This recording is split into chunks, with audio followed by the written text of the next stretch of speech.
경제사에 대해서 먼저 할 거야. 조선 후기 경제사.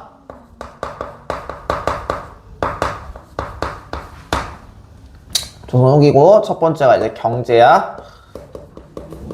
이제 조선 후기로 넘어가게 되면서 경제 체제가 바뀌게 되거든. 자, 일단 조선 전기를 기점으로 잡았을 때 초기 조선 전기에서는 국가의 주요 경제 사업은 농업이었었어. 그럼 왜 이제 농업에서 상업으로 바뀌게 됐는데, 이렇게 바뀌게 된 이유 중 하나는 성리학적인 규정에 따라서 농업을 중심으로 하는 게 원칙이었고, 그러다가 후기로 넘어가면 상업으로 바뀐 거야. 그럼 이제 조선 정부 입장에서는 초기엔 농업을 되게 중시했고, 상업 자체는 나라에서 규제를 하기 시작을 했었어. 왜 그랬냐라고 생각을 해보면은, 우리 잘 생각해보자. 자, 우리 농사를 지어서 대박 나갖고 건물 올렸다는 소식 들어봤어? 안 들어봤지? 근데 자영업 해가지고 건물 올렸다는 소식 들어본 적 있어, 없어? 있지. 그리고 이제 내가 지금은 예로 못 드는 거지만, 우리 전 대통령 시기 때 전 대통령이 이제 술을 먹고 있다가 이재용이라는 사람이 이제 핸드폰을 파는 사람이잖아. 그렇지? 핸드폰을 파는 사람 했을 때 이재용을 부르면은 올까 안 올까? 돈이 많아. 삼성 지금 부회장이잖아. 올까 안 올까? 안 오지. 안 오지. 대통령 부르니까. 돈 많은 사람이니까 안 가겠지. 아쉬울 게 없잖아. 근데 휴대폰 대리점 사장님은 올까 안 올까? 오겠지. 상대적으로 돈이 적으시니까. 그지? 그러면 이걸 뭘 얘기하냐면은, 돈이 많으면 왕의 말을 들어 안 들어? 안 들어. 그래서 초기에 규제를 했는데, 이게 왜 후기로 넘어가면서 상업으로 바꿨냐면은, 일단 첫 번째로 임진왜란과 병자론을 겹치면서 땅이 황폐화가 되게 된 거야. 그럼 이 황폐화된 땅을 다시 개간 사업을 하고 해야 되는데, 이거를 나라에서는 밑에 있는 신하들 보고 하라고 할 수는 없어. 원래부터 농사를 짓는 농민들한테 시켜야 되거든. 근데 이들한테 간척 사업 해가지고, 아니면 개척 사업 해가지고 땅을 다시 좋게 만들어줘 라고 한 거야. 그치? 그러면은 농민들이 네 전하 하면서 할까? 아니야. 어느 반항심이 있단 말이지. 그럼 이들한테 보상책을 내줘야 돼. 그러면은 이들한테 네가 여기 땅 황폐화된 거 이제 다시 개간 사업하고 하면은 세금을 몇 년 동안 면제해줄게 라고 하는 거야. 그럼 이제 아이고 하면서 감사합니다 하면서 하겠지. 근데 나라 입장에서 뭐가 아니면 세금이 안 거쳐. 돈이 없네? 그러면은 이제 뭘 풀기 시작한 거야? 상업에 대한 규제를 점점 풀 수밖에 없는 거지. 왜 그런 얘기 있잖아. 우리 이제 회사 다니다가 결국엔 치킨집 엔딩이다. 그럼 이제 내가 공무원이나 아니면 회사에 다니기 어려면 뭐할로 이제 빠지게 되는 거야? 자영업으로 빠지게 되는 거야. 이때 이제 조선의 상황이 요렇게 됐던 거지. 그러면서 이게 발달을 하게 되면서 경제가 완전히 바뀌게 돼. 기존에는 농업 위주였다라고 하면은 이제 그게 아니야. 상업 위주지. 그럼 상업이랑 결국엔 뭐가 이제 돌아가는 거야? 돈이 돌아가게 되는 거야. 그래서 앞으로 이 상품에 대해서 상품을 거래할 때 뭘 써?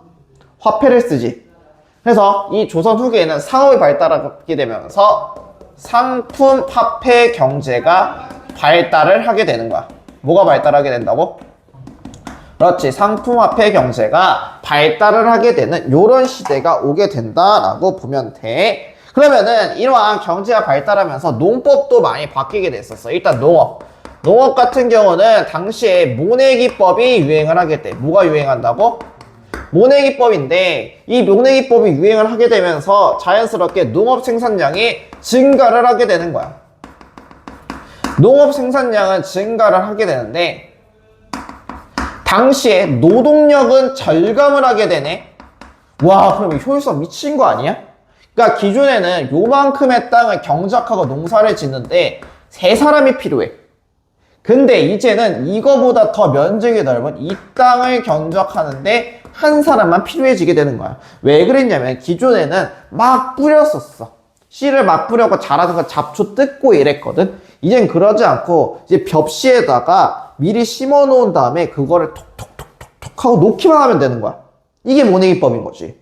그러니까 노동력은 절감되고 생산량은 팍 하고 뛰는 거야. 왜냐면 한 사람당 경작할 수 있는 농지가 증가를 했기 때문이지. 됐어? 그래서 이걸로 이제 농업 생산력과 노동력은 증가를 하게 되는 거야. 와, 그러면은 이걸로 쌀로 부자가 됐네? 근데 우리 옛날부터 내가 이렇게 쌀이 많아지면 갖고 있어? 아니면 어떻게 해? 팔겠지. 그러면서 이 모내기법이 하게 되면서 이 늘어난 생산량을 바탕 어디로 가게 되는 거야? 시장으로 가게 되는 거지. 됐어? 그럼 이 시장으로 갔어. 그럼 이제 농업 같은 경우는 기존에는 어떻게 보면 생존이었거든? 그치? 그런데 이제는 이 모내기법을 농업을 통해서 시장에 판다는 건 이걸로 어느 정도의 부자가 될 수 있어? 없어? 있다라는 거야. 그러면서 이 농업 체제도 바뀌면 상품 작물들이 재배되기 시작해. 뭐가 재배된다고? 상품 작물도 같이 재배가 되게 되는데 이때 재배됐었던 상품 작물들이 대표적으로 담배라든가 아니면 인삼, 고구마, 감자 이런 것들도 같이 팔리기 시작을 한다라고 보면 돼요. 됐지? 그래서 이렇게 됐는데 문제는 이렇게 모내기법으로 인해서 농업 생산량이 증가하고 노동력이 감소를 하게 되니까 자연스럽게 생산량이 많아지는 광작이 되게 되고 그리고 이모작이 가능하게 돼. 1년 동안 이모작이 가능해지게 됐었던 거야. 됐지? 근데 이제 여기서 부작용 하나가 생기네. 무슨 부작용이 생기냐면은 이 모내기법의 발달로 인해서 실업자가 증가를 하게 돼. 무슨 얘기냐면은 자, 지금 대지 면적당 노동력이 줄었다는 거는 이제 요만큼이 요만큼이면은 지금 4명의 실업자가 생긴 거야. 그렇지. 그러면은 이 땅은 한정적이야. 한정적인 땅이기 때문에 4명의 실업자가 생긴 거야. 맞지? 근데 이게 계속해서 늘어나잖아. 그럼 이렇게 실업으로 인해서 증가한 사람들이 이제 뭘로 바뀌게 되는 거냐면은 영세 상인이 되는 거야. 혹은 임노동자가 되는 거지. 영세 상인이란 구멍가게 사장님이라 생각하면 되고 임노동자랑 지금 우리가 생각한 자영업이라고 생각을 하면 되는 거야. 요렇게 바뀌게 됐다라고 하면 되는 거지. 그러다 보니까 더욱더 시장이 가속화하게 되는 거야. 그러면 시장이 가속화하게 되고 이때 당시 이제 수공업도 자연스럽게 발달하겠지. 그러면서 이거에 대한 스노우볼로 인해서 상업 또한 발전하게 되는데 자연스럽게 수공업이 발전을 하게 돼. 수공업이란 결국 물건을 만드는 거고 이와 관련돼서 이 수공업 발전과 관련돼서도 자연스럽게 시장도 발전하게 되고 그리고 뭐도 발전되게 되냐면은 자원 생산으로도 발전이 되게 되는 거야. 내가 물건을 만들어야 돼. 예를 들어 철이라든가 아니면은 곡괭이라든가 이런 걸 만들어야 된단 말이야. 그럼 결국에는 광산에 가서 채취를 하겠지. 그러니까 광산 산업이 자연스럽게 발달하게 되는데 이거를 광산 산업이 발달하게 되니까 정부에서 원래는 주도했었어. 근데 그러지 않고 이제 민영화로 바뀌어버려. 민영화가 되다 보니까 이제 이거를 너도 나도 정부에서 말고 민간 산업들이 다 뛰어들게 되는 거야.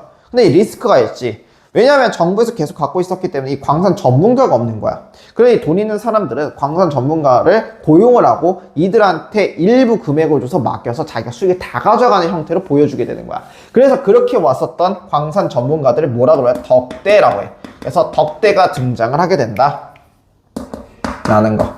그래서 덕대 등장으로 자연스럽게 광산 쪽으로 또 이제 뻗쳤었다라고 생각을 하면 되는 거야. 됐지? 그러면은 이렇게 많아졌어. 많아지다 보니까 상인들도 많아지게 돼. 근데 보면은 이 한 곳에서 머무르는 것보다는 여러 곳으로 머물러 가면은 어떻게 될까? 돈을 더 많이 벌겠지. 왜냐면 잘 생각을 해보자. 자, 내가 일주일에 한 번 여기서 근무를 해. 근데 난 여기서 돈을 더 많이 벌고 싶어. 물론 여기 있는 애들 데리고 오는 가장 큰 방법도 있겠지만은 가장 좋은 방법은 따라 나가 한 번 더 나가는 거야. 어떻게 보면은. 왜냐면 지금 이제 한정적으로 다 모았다고 생각했을 때 여기서 30명의 학생을 내가 30명 정원에 30명 다 가르쳐. 그럼 여기서 더 내가 한 번에 큰 돈을 벌 수 있는 방법은 뭐가 있을까? 다른 학원 가갖고 다른 학원 전체 수강수를 하는 거야. 그치? 그러다 보니까 이때 이 생각을 하게 되는 거야. 이 마을에서는 일주일에 한 번만 와서 나의 이제 소중함도 느끼고 희소성도 느끼고 저 마을로 가면 되지 않을까라고 하는 거야.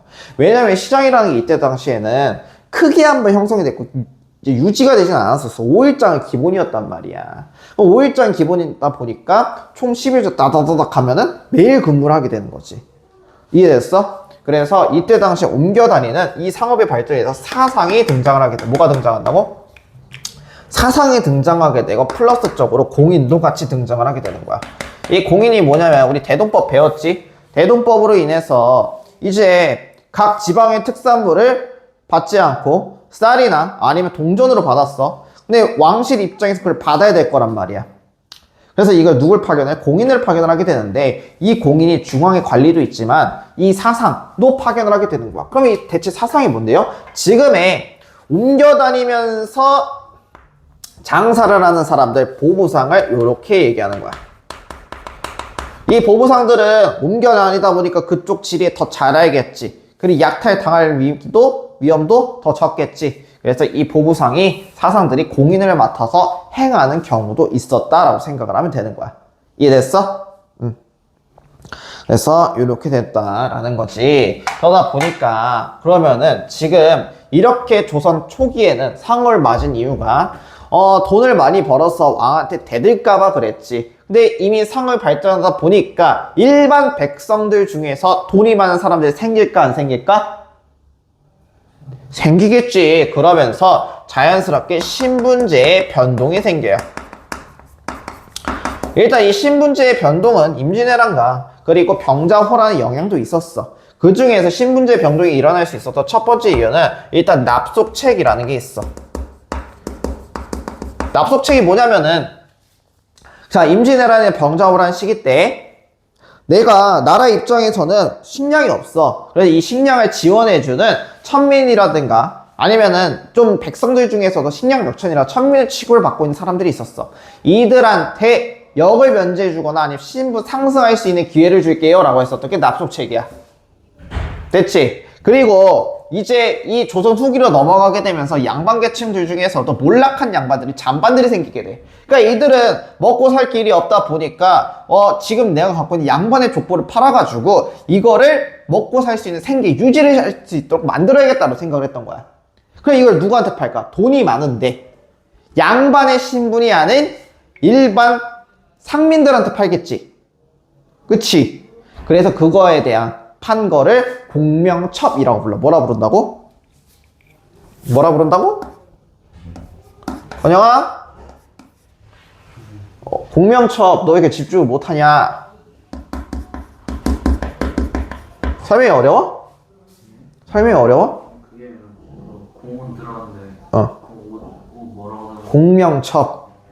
공명첩을 이야기한다라는 거지. 됐지?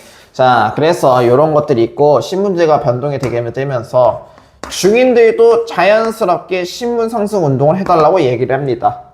자, 왜 그러냐면 중인들은 이때 당시 계층이 누구누구가 있냐면은 일단 서인도 있자면 역관이라든가 아니면 기술관들이 있어요. 근데 이 중에서도 기술관은 지금 당장 나오면은 먹고 살 길이 많아요. 자기가 갖고 있는 기술이 있잖아. 물건 만들어서 팔면 되잖아. 그치? 그럼 이들이 돈은 있겠다. 이제 뭐만 있으면 돼요? 신분적으로 할 수 있는 족보만 있으면 돼. 그래서 저희들도 소청합니다. 신분 상승하면서 소청 운동을 벌였는데 이게 실패로 끝나게 돼요. 근데 이 소청 운동 이후에 좀 더 조선 후기 말로 가게 되면은 중인들도 돈이 많아서 자신들만의 문화를 향유를 하게 됐었다라고 보면 될 것 같고, 그리고 이때 이제 노비야. 노비 운동도 일어나게 돼. 노비 같은 경우는 두 가지가 있는데 첫 번째 영조 시기 때 있었어.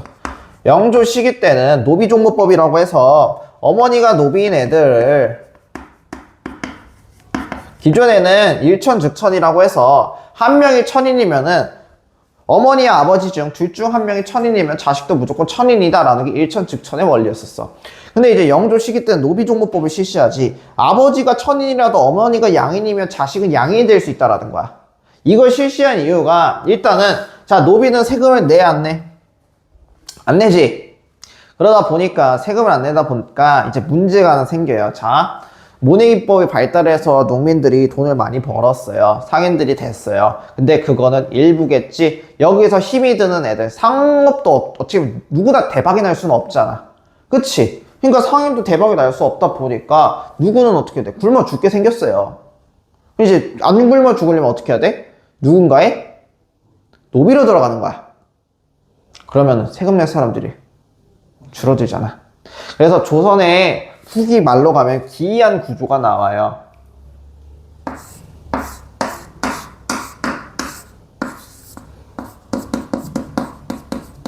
이렇게 나오는 거야. 유일하게 세금 내는 계층이 상민계층이잖아. 상민계층 요거밖에 안 돼.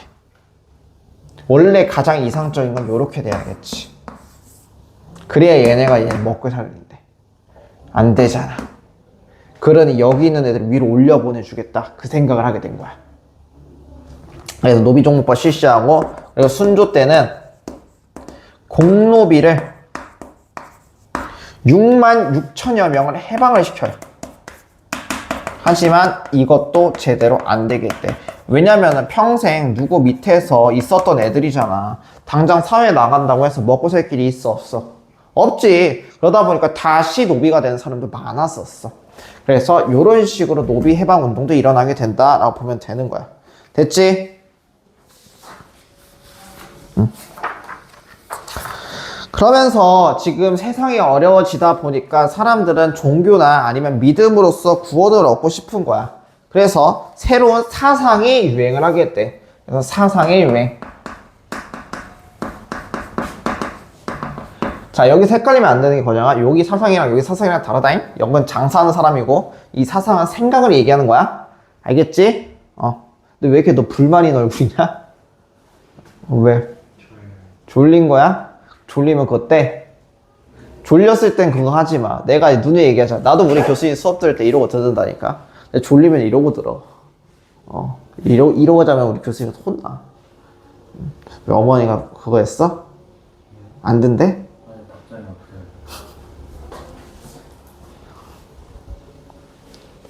없어요. 야, 근데 오늘 이거 지금 얘기한 거 올라가도 유튜브에 상관없지? 상관 있다고 하면 안 올리게. 상관없어? 알겠어. 아니, 너만 보는 게 아니라 삼촌동 애들도 봐. 상관없어? 알겠어. 자, 사상유행이라고 하는데, 그러면 일단 첫 번째 사상 중에 서학이라는 게 있어. 서학은 서쪽에서 온 학문을 서학이라고 부르는 거야. 그러면 대표적으로 뭐가 있냐면은, 우리가 아는 천주교가 있어요. 천주교는 말 그대로 이제 종교인데, 종교도 원래 학문으로 들어가는 거 알지? 신학이라고 들어가잖아.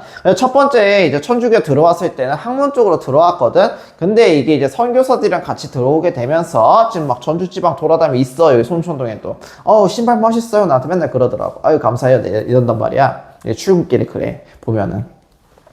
이제 그들이 처음에는 학문 쪽으로 얘기를 했다가 점점 종교로 변화하게 되는 거야. 그러니까 이제 정부에서 원래는 이거를 탄압할 생각이 없었어. 그랬는데 이 천주교의 대표적인 사상 중 하나가 뭐가 있냐면은 평등 사상이 있는 거야. 평등 사상이 있고, 그리고 유일신 신앙이 있었던 거지. 평등과 뭐가 있다고? 야, 여기 보면 나오잖아. 평등과 뭐 유일신 신앙이 있다고. 그러니까 이제 이 평등 신앙으로 인해서 하느님 아래 있는 사람들은 모두 평등하대요. 그러니까 이제 왕이 이거 듣고 빡친 거지. 분명히 우리나라는 수직적 구조여야 돼. 근데 저기 있는 백성이랑 나랑 평등한 존재라고? 이렇게 생각했던 거고. 두 번째로 유일신 신앙인 거야. 하늘 아래 우리가 섬길 수 있는 신은 하느님 한 명이래. 근데 우리나라는 신을 여러 명 모셔요. 어떤 신? 조상신. 그러니까 그 조상신에 모신 제사를 하지 말라고 하는 거야. 그럼 어떻게 했어? 나라 입장에서는 얘가 지금의 기존의 체제를 깨는 애들인 거잖아. 그래서 이거를 탄압을 하기 시작을 하는 거야.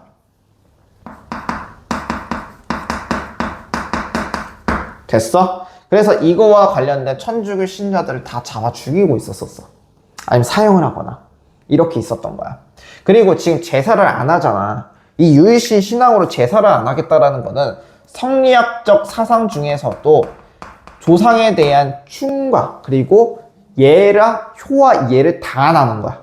충효 예를 안 한다는 거지. 그러니까 지금 이거에 어긋나는 행동이기 때문에 이걸 탄압을 하기 시작하는 거야. 근데 이러한 사람들이 서학을 믿는 거에 대해서 안타까움을 느꼈었던 사람 한 명이 있어요. 그래서 그 사람이 뭘 만드냐면 동학이라는 걸 만들어. 이 동학을 창시한 사람은 경제 몰락 양반 출신이었었던 최재우라는 사람이야.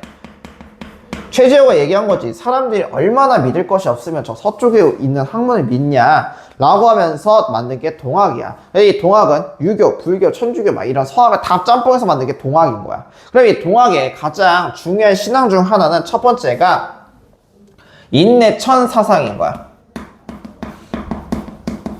인내천이 뭐냐면은 하늘 아래에 있는 사람들은 모두 평등하다라는 게 인내천 사상인 거야.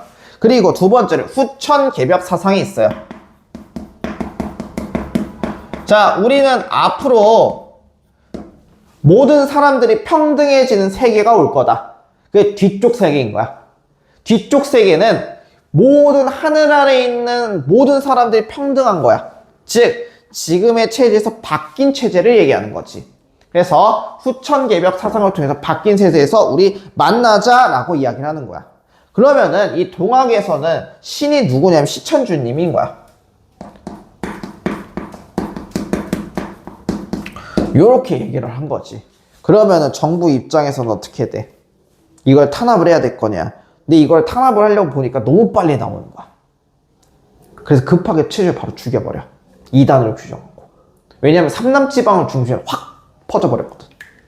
됐어? 그리고 이러한 것들이 나오다 보니까 이제 같이 등장했었던 게 예언사상이 등장을 하게 돼. 이거를 뭐라고 부르냐면 도참사상이라고 부르는 거야. 우리 배웠었지? 도참사상이라 부르고 이거와 같이 나왔었던 게 미륵불신앙인 거야. 미륵이 내려와서 지금의 혼란스러운 시대를 평정해 줄 것이다 해서 미륵불신앙도 이때 같이 나오게 된다라고 생각을 하면 돼. 알겠지? 자, 그러면은 이렇게 새로운 사상들이 계속해서 나오고 예언이 지금 힘든 요 시기가 끝날 거고 미륵이 등장하시면 이 세상, 이 힘든 세상 끝날 거야 라고 얘기한다는 건 결국엔 지금 이 시기는 힘들어 안 힘들어? 존나게 힘든 시기겠지. 그래서 이러한 사상이 나옴에도 불구하고 더 이상 못 견디겠어. 그럼 이제 어떻게든 붕 하고 터지겠지. 그게 뭐야? 농민봉기겠지. 그래서 이러고 인해서 봉기가 발생한다라는 거.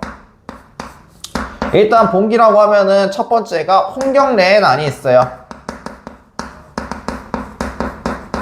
이 홍경래의 난은 평안도 지역에 있는 사람들, 평안도 지역에 차별로 인해서 일어났었던 게 홍경래의 난이고 당시에 몰락양반 출신이었었던 홍경래가 일으켰었던 게 이제 홍경래의 난이다라고 보면 돼. 거기 아래 있어잉.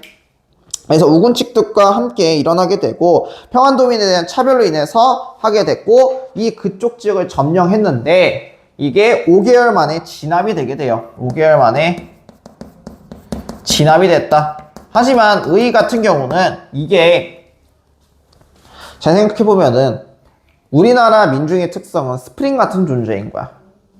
눌러 안에가 갑자기 펑 하고 터지는 거지. 즉 이제는 농민들이 뭐 하게 됐다는 거야. 참지 않고 저항하는 모습을 보여줬다라는 홍경래의 난의 특징인 거고. 그리고 이 홍경래의 난 다음에 1861년도에 있었던 이제 임술 농민 봉기가 있어요. 임술년에 있었던 봉기고요. 이 임술 농민 봉기를 주도했었던 사람은 당시에 진주 출신의 몰락양반이었었던 유계춘이 이거를 주도를 하게 돼. 누가 주도한다고? 유계춘이 요거를 주도를 하게 됐었다라고 보면 되는 거야. 그래서 시작이 어디서 시작되게 되냐면 진주에서 시작되게 돼. 그래서 이거를 진주농민봉기라고도 얘기하는데 진주에서 시작해서 진주 주변의 일대로 퍼지게 되면서 임술농민봉기라고 이야기를 하는 거야. 그래서 이걸 놀랬었던 정부가 이거를 갑자기 말 꼬이네. 이 임술농민봉기로 인해서 놀랬었던 정부가 급하게 안엑사 박교수를 파견을 하게 돼. 그래갖고 이 임술농민봉기를 통해서 정부가 당시에 안엑사였었던 박교수를 보내게 돼.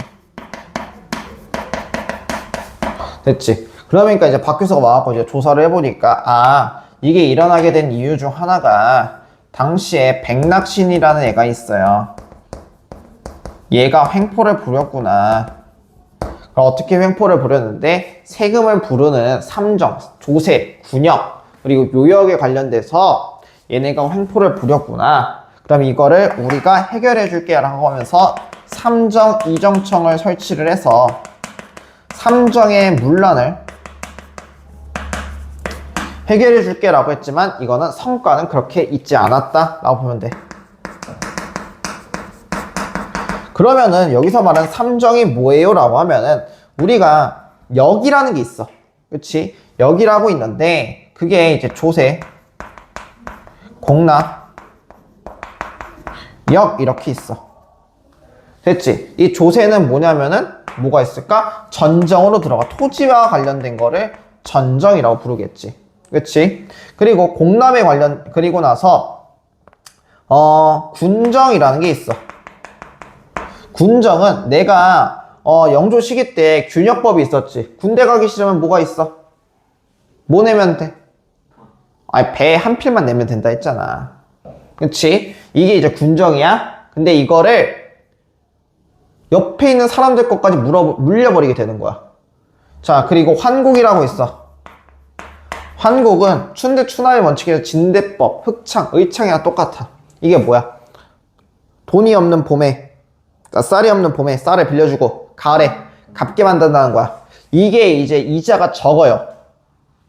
이게 실시한 이유가 뭐야? 사채업자들이 쌀 빌려주는 명목으로, 돈 빌려주는 명목으로 이자를 세게 해갖고 이걸 나라에서 한 거잖아. 근데 나라에서 고리들을 처하고 있어요. 어떤 쪽은 나라가 사채업자들보다 이자를 더 세게 머무는 거야. 그러니까 이 감당이 돼야 한대. 안 되는 거야. 그래서 이러한 삼정의 문란이 지속되고 있는 상황에서 이걸 고치겠다고 삼정 이정청을 설치지만 성과는 없었던 게 이때 당시 특징이다라고 보면 되는 거지. 됐지? 자, 그래서 이 서학의 영향으로 보면은 자, 그러면은 이러한 서학으로 인해서 탄압만 있었냐라고 하면은 종류적으로는 탄압은 있었지. 하지만 학문으로 얘가 처음에 들어왔었다라고 했지. 학문으로 언제 들어오게 됐냐면은 당시 17세기에 이제 마테오 리치라는 애가 있어. 이 마테오 리치를 통해서 이게 이제 서학이 본격적으로 전래되기 시작하는데 마테오 리치가 초기에 이제 뭘 들여오게 되냐면 첫 번째로 고려왕국 전도를 들여오게 돼. 이게 이제 세계 지도야. 그리고 이 고려왕국 전도랑 같이 들어왔었던 게 천주교의 불이었었던 천주시리를 같이 들여오게 됐었던 거지. 그러면서 서학이 본격적으로 펼치게 됐었고, 그리고 병자호란 이후에 조선 내에서는 북쪽이 청나라를 정벌해야 된다는 무슨 론이 있게 돼? 북벌론이 있게 돼. 하지만 효정 사후에 이제 우리가 청나라의 학문을 배워야 된다는 뭐가 나오게 되는 거야? 학론이 등장을 하게 됐다라고 보면 되는 거지. 청나라의 학문을 배우자라고 했었던 거야. 그래서 이 북학론이 등장했었고 이 북학론을 통해서 사람들이 북쪽에 있는 학문을 공부를 하기 시작을 하게 됐던 거지. 그래서 거기 보면은 과학기술 홍대영이 지구 자전설 주장하고 의학에서는 이제 허준의 동의보감 이렇게 있었다. 이재마의 사상의학 이렇게만 있었다라고 보면 될 것 같고, 그러면서 이렇게 나오게 됐는데 이런 북학을 공부를 하다 보니까 느꼈던 거야. 아, 세상 중심에서 성리학만 있는 게 아니구나 라고 했던 거지. 그리고 지금의 어려운 시기는 성리학을 설명을 못 하는 거야. 그러면 결국에 우리 지금 실생활에 있어서 성리학은 상업을 하지 말래. 근데 지금 조선 후기에는 뭐 가지고 있어? 상업이 있어요. 그리고 양반이 있으면 그 밑에는 상민이 있어야 되고 상민은 양반이 될 수 없었어. 과거제를 제외하고는. 근데 지금 과거제 안 보고 상민들이 양반이 되고 있어, 안 되고 있어? 되고 있지. 그러니까 지금 성리학적 사상은 이걸 설명할 있어, 없어? 없는 거야. 그러니 이거 어떻게 할까라고 생각을 하다가 그래, 우리도 우리 지금 실생활에 맞는 학문을 만들자라고 생각했던 거지. 그러면서 등장했었던 게 실학이라는 게 등장을 하게 돼. 뭐가 등장하게 된다고? 그래서 이 실학 같은 경우는 이제 대표적으로 첫 번째 스타트가 농업을 통해서 개혁을 해야 될 것인지 상업을 통해서 개혁을 해야 될 것인지에 대한 거야. 근데 여기서 말하는 농업이란 결국에 상업적인 건데 그 상업의 방향성을 얘기하는 거야. 됐어? 첫 번째로 농업과 관련돼서는 누가 있냐? 거기 누구라고 돼 있어? 유영원이 뭘 주장했었어? 균전론을 주장을 하게 돼. 유영원이 모든 땅을 균등하게 나누는 것이 좋겠다라고 이야기를 했었던 거야. 마을에 있는. 자, 근데 이거를 보다 보니까 아니야, 이거는 안 돼. 이익이 이렇게 얘기해요. 뭘 이거를 균등하게 하냐, 그러지 말고 마을에서 한 개의 땅은 하지 말고 나머지를 분배해야 된다라고 하면서 한전론을 이야기를 하게 되는 거야. 그리고 이러한 것들을 어제 얘기한 성우사설이라는 곳에서 이야기를 하게 돼요. 그런데 이거에 대해서 또 비판하는 사람이 나와요. 그 사람이 정약용이야. 정약용이 뭐라고 하냐면 그러지 말고 마을에 있는 토지를 모두 분배해야 된다라고 하면서 이거를 분배하고 그리고 공동으로 경작해야 된대. 그러면서 나왔었던 게 여전론이라는 게 나오게 돼요. 그래서 이렇게 얘기하고 정약용은 이러한 것과 더불어서 썼었던 저서들이 있어. 첫 번째가 목민심서가 있어. 그리고 경세우표, 흠임심서 이런 것들이 있거든. 이거 너무 길어서 안 쓸 거야. 자, 목민심서, 경세우표, 흠임심서 이런 게 있어. 그래서 이렇게 있다라고 보면 될 것 같고, 그 다음에 이제 상업이 있어요. 상업은 누구야? 첫 번째가 거기 그치, 유수원이지? 제대로 잘 읽었어. 이거 내가 너 왜 읽기 시켰냐면은 유영원과 유수원은 자, 둘이 이름 어때? 비슷하지? 그러니까 헷갈리지 말라고. 유수원은 직업의 평등을 강조를 하게 돼요.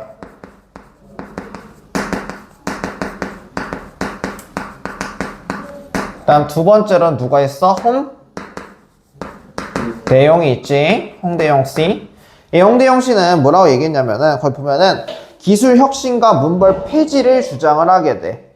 그리고 뭘 얘기하게 되냐면은 지전설을 주장을 하게 되거든. 기술 혁신과 요걸 문벌 폐지 주장하고 지전설을 주장을 하게 되는데, 자, 지구는 태양을 중심으로 돕니다 라고 이야기를 하는 거야. 이거 뭔 뜻이냐면, 자, 저기 있는 지구도 태양을 중심으로 돈다라는 거거든. 그러니까 지금 우리가 살고 있는데 태양 중심으로 도는데 우리가 굳이 청나라에 맞춰서 사대를 할 필요가 없다. 우리도 벗어나자라고 얘기하는 거야. 하늘 아래 도는 건 저 태양 하나지 청나라에 필요가 없다 라고 얘기했던 거지. 그래서 이거를 주장했었던 이유는 청나라와 사대 관계를 정상하기 위해서 이걸 주장하게 됐었던 거야. 됐지? 그 다음이 이제 세 번째가 아휴 힘들어. 누구야? 박지원이야. 박지원은 뭘 주장하게 돼? 수레를 주장을 하게 돼. 왜 수레만 적었냐면은 거기 내가 박규수 안 넣었구나. 그 수레 선박 화폐 사용을 주장을 하게 됐거든. 그 중에서 박지원 수레 사용 강조하게 돼. 왜 수레냐면은 많은 물건을 팔려면은 기존처럼 다 들고 가면 안 되니까 수레를 끌어갖고 이제 팔자라고 얘기했었던 거야. 그래갖고 박지원은 수레를 얘기하게 되고, 그리고 청나라를 여행했었던 일기 하나가 있어. 그거를 뭐라 부르냐? 열하일기라고 불러요. 그래서 열하일기를 통해서 이런 것들을 강조했다라고 보면 되는 거야. 됐지? 그 다음에 이제 국학이야. 자, 지금 어떻게 보면 청나라랑 사대 관계 있잖아. 그러니까 이런 것들이 사실 청나라의 사대 관계는 우리가 원해서 맺은 거야, 원치 않아서 맺은 거야. 그래, 그럼 이러한 우리의 자주성을 어떻게든 확보를 해야 될 거란 말이야. 그래서 나왔던 게 국학이야. 됐어? 그래서 이 실학자들의 부분에서 우리의 옛날에 게 중요하다라고 해서 앙정복이 옛 고조선부터 있었던 역사들을 하나로 모아서 편찬했었던 게 동사강목이야. 뭐라고? 이게 시험 문제에 많이 나와. 그러니까 알아둬. 그리고 유득공의 발해고가 있어요. 발해에 대한 역사를 저술했었던 게 유득공이고, 유득공은 서울 출신이었어. 중인 출신이었다라고 보면 돼. 됐지? 그리고 이제 김정우의 대동여 지도가 있어요.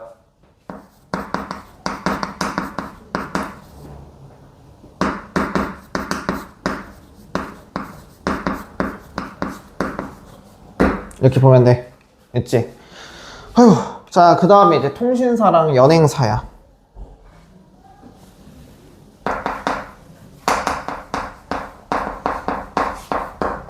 통신사인데 이거는 조선과 일본의 관계에서 나왔던 게 통신사야. 자, 임진왜란 이후에 일본에선 정세가 바뀌어서 도요토미 히데요시 정권이 무너지고 도쿠가와 이에야스가 만든 에도 막부가 등장을 하게 돼. 그러니까 에도 막부는 자신들의 막부에 대한 정당성을 확보하고 싶었어. 여기서 말하는 정당성이란 어떻게 보면 현 정권을 무너뜨리고 새 정권이 나왔잖아. 그러니까 사람들은 반감이 있을 수밖에 없다는 거지. 이러한 반감을 최소화하기 위해서는 우리가 나왔을 때 이 나라에 이득이 있기 때문에 우리가 나왔다라고 해야 되는 거야. 그러면 도요토미 히데요시 정권과 반대되는 모습을 보여줘야 돼. 도요토미 히데요시는 조선과 적대적인 관계였고 그건 실패로 끝나기 때문에 실제로 졌으니까 임진왜란에서. 그럼 우리는 이 외교에 성공하는 모습을 보여줘야 되는 거야. 희생 없이. 그러니 에도 막부를 만들었었던 도쿠가와 이에야스는 조선 정부에 요청을 하게 되는 거야. 우리와 다시 교역해달라고. 그래서 조선 정부는 그래 우리의 넓은 마음을 보여줘야겠다라고 생각해서 1607년에 기유약조를 맺게 돼요. 그래서 이렇게 맺었었던 기유약조를 바탕으로 1609년 통신사를 파견을 하게 돼, 일본에다가. 그래서 많은 문화적으로 전파를 해줬다라고 보면 되는 거지. 총 11차례 파견되게 돼. 이게 뭐냐면 막부 정권의 새로운 쇼군이 올라왔을 때 이들의 정당성과 외교적인 이제 힘을 보여주려고 이제 파견됐었다라고 생각하면 되는 거야. 그래서 통신사 사진 보면은 일본이 요청했기 때문에 사람이 겁나 많아. 이 비용을 다 누가 내주냐면 일본이 내줬거든. 됐지? 그랬는데 이거 말고 이제 연행사가 있어요. 연행사는 이제 조선이 청나라에 파견됐었던 사신단을 얘기를 하는 거야. 그래서 앞서 있었던 청나라의 우수한 문물들을 이때 배우게 돼. 북학론이 대두가 되게 되면서. 그래서 연경에 파견됐었던 사신단이다라고 해서, 연경 지금 베이징이야. 베이징에 파견됐었던 사신단이라서 연행사라고 불렀었다 라고 보면 될 것 같고, 이걸 통해서 서양 문물이 전파되게 되는 거야. 이걸 통해서 서양 문물이 전파됐다라는 건데, 그러면 이거는 앞서 있는 문화를 우리가 뭐 하는 거야? 얻은 거지. 그치? 통신사는 문화적으로 누가 이득을 봐? 연행사는? 그치. 그러면 그 행렬도는 조선이 아쉽죠, 연행사 가는 건. 그러니까 반겨주는 사람이 있어, 없어? 없어. 그래서 거기 연행사 사진 보면은 아무도 없어. 그치? 통신사를 보면 막 맞아준다고 막 있는데 연행사 보면 어때? 한적하지? 그래서 그랬던 거야. 됐지? 자, 그 다음에 미술로 넘어가서 이제 이거 없어. 그냥 봐. 없을겨. 야, 있냐? 없지? 미술로 넘어가서 미술에서는 이제 뭐가 나오게 되냐면 서민 문화가 나오게 돼. 아니다. 문화사로 넘어가자. 그냥 문화사로 넘어가자. 이 문화 같은 경우는 조선 후기로 넘어가게 돼서 무슨 문화가 발전하게 되냐면 서민 문화가 발전을 하게 돼. 무슨 문화? 그럼 왜 서민 문화가 발전했을까라고 생각해보면 잘 생각해봐. 야, 이때 돈 쓰는 사람이 누구야? 양반이야, 서민이야? 서민이지. 조선 후기잖아. 그래서 상민들도 잘 생각해보면은 영화라는 게 본격적으로 등장했었던 게 우리나라 경제개발이 성공하고 나서부터 영화 산업이 본격적으로 발전하게 됐거든. 왜 그랬을까라고 하면은 봐봐, 사람들이 먹고 살기만 바쁘면 영화를 보러 가안가. 이제 어느 정도 여유가 생겨 이제 뭐해? 문화적으로 즐길 거 아니야. 근데 그 문화적으로 즐길 때 잘 생각해보면 부자들이 많아, 서민들이 많아. 그러니까 서민문화 발전하는 거야. 이때 당시에 문화적으로는 누가 돈 써? 서민들이 돈 쓰잖아. 점점. 왜냐면 서민들이 돈이 생기기 시작했잖아. 그냥 장사 오토로 돌려놓으면 되잖아. 그러니까 이들도 양반처럼 즐길 수 있는 문화가 생기기 시작하는 거야. 그래서 조선 후기에는 뭐가 주로 이루어진다? 서민문화. 그래서 주로 이루어지게 되는 거야. 됐지? 그래서 이때 이제 서민들이 주로 이뤘었던 게 극이 있어. 연극. 연극인데 이 연극은 주로 누굴 풍자하게 되면은 서민들을 풍자하지 않고 양반들을 풍자하겠지? 그래서 탈춤이라든가 아니면은 판소리라든가 이런 것들이 등장을 하게 돼. 그래서 탈춤 혹은 판소리 이런 것들이 나오게 되는데 대표적으로 뭐랑 나오게 되냐면 양반전 같은 양반들을 풍자하는 양반전이라든가 이런 것들이 같이 등장을 하면 된다라고 보면 되는 거야. 알겠지? 그리고 이제 미술사로 넘어가서는 미술에서는 풍경을 그리는 진경성사라든가 이런 게 있는데 이것도 서민문화로 나올 거야. 근데 주로 서민을 많이 그렸었던 사람이 김홍도가 있어. 김홍도가 있고 김홍도 작품 보면은 씨름이라든가 서당에서 혼나는 사람들이랑 이런 게 있어. 그래서 대표적으로 서민을 많이 그렸었던 게 김홍도고 그리고 나서 김홍도 보고 신윤복이라는 사람이 있어요. 신윤복은 주로 양반이라든가 아니면은 미인을 그렸었던 게 신윤복이다 라고 생각하면 돼. 그 다음에 서예 분야에서는 뭐가 나오냐면 추사 김정희가 나와. 김정희의 추사 글씨가 나오게 된다라는 거. 김정희 나중에 이제 한능검으로 넘어가면 김정희가 북한산 순수비 관련된 거를 발견을 하게 돼요. 그래서 그때 이제 김정희가 같이 나와. 정조시기 때. 이렇게 있고 그리고 이제 하나 더 미술사 분야에선 민화도 나오게 돼. 민화는 누가 그렸는지 모르는 거를 민화라고 불러. 그리고 이제 문학 같은 경우는 당시 서민들이 향유하기 때문에 이들은 돈이 많지 한자를 읽을 줄 몰라. 근데 우리 이때 쉽게 읽을 수 있는 문자가 있어요. 그게 뭘까? 한글 소설. 순민정음 있지? 그래서 한글 소설이 나온다. 그럼 이 한글 소설도 당시 비애를 남긴 거야. 자, 중인들 중에서 소총운동 하게 되고 그리고 나서 이때 서얼들도 들어가게 되거든. 서얼들도 저희도 청요직에 진출할 수 있게 해주세요. 왜 저희는 아버지라 부르지 못합니까? 라고 이야기를 하는 거야. 실제로 중인들도 어느 정도 상승했다 했잖아. 돈 잘 벌어가지고. 그래서 등장했었던 게 대표적 한글 소설이 뭐가 있을까? 홍길동전이 있었지. 그래서 아버지라 부르지 왜 못합니까? 그래서 나온 거야. 아버지라 형이요. 그 얘기는 이제 그래 나온 거지. 그러다 막 도술 막 부리고 했잖아. 그게 이제 도참 미륵사상과 같이 나온 거지. 됐지? 그래서 끝이야. 이게 5단원 끝이야. 그럼 다음 시간에 뭐 하냐? 뭔다 했지? 6단원 할 거야. 6단원 할 거고. 질문? 없지? 6단원은 내가 뭐 한다 했어? 교과서에 있는 것만 한다 했어? 아니지? 주가 만든다 했어? 끝! 가. 오늘 일찍 끝내줄게. 혼자잖아. 5단 다 나갔어.